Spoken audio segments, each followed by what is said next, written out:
সকলে সবাই কেমন আছেন? আমি ভালো আছি। যাইতাছি আপনারা যে সানপুরঘাট বাঁশখালী এই যে যাইতাছি টানেল দিয়ে যামু। আমগো গাড়ি ওজনে কম এর লাগে যাওন যায় 15টা মাল লইছি টানেল দিয়ে যাইতাছি। আমগো সবসময় যাওয়া যায় কিছু হয় না। এরা মাঝে মধ্যে আমগো থেকে আমগো ফিটনেস গুলো লয় চেক করে। আমগো গাড়ি নাকি বলে অনলাইনে আইছে না এরকম করে চেক করে লয় এরা।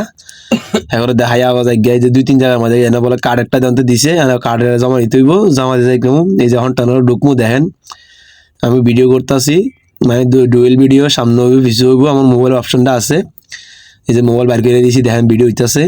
টানেলটা কি সুন্দর করে দেখা যাইতেছে দেখছেন কি পরিষ্কার রাস্তা বিদেশির মতন একদম দেখছেন। টানেলের দিক দিয়ে যাবো ওদিক দিয়ে বাইরে যাবো মানে আমরা এখন পানির তলে আছি। আমি এখন আছি পানির তলে এখন একদম মাঝখান দিয়ে আছি। এই যে আমি উঠবো এখন ওই যে দেখা যায় এই যে দেখছেন বাইরে গেছে দিনের বেলা হইলে মনে হয় যে এইদিকে সান মানে সূর্যানো লাইমা গেছে দিনের বেলা হইলে। একটা ফোটটা হয়েছিলাম আমি খারাই আবার যে খারাইলাম খারাই ফোট কাটলে হয়েছি আমাকে গাড়ি আবার আমার ওভারটেক করে চলে গেছে এই যে ওই যে এটা গেছে গা যাইবার পরে আরেকটা গাড়ি গেছে এই যে যে চুল দিমু টিয়া লইবে আনো ওই আগে কিন্তু টিয়া লইছে না টিয়া লইবে আনো হ্যাঁ আবার টিয়াটা দিছি এটা আমার গাড়ির সামনে যেটা আছে এটা আমরা যাবো সানপুরঘাট যাইয়া এর পরে মনে করেন হেনতে আবার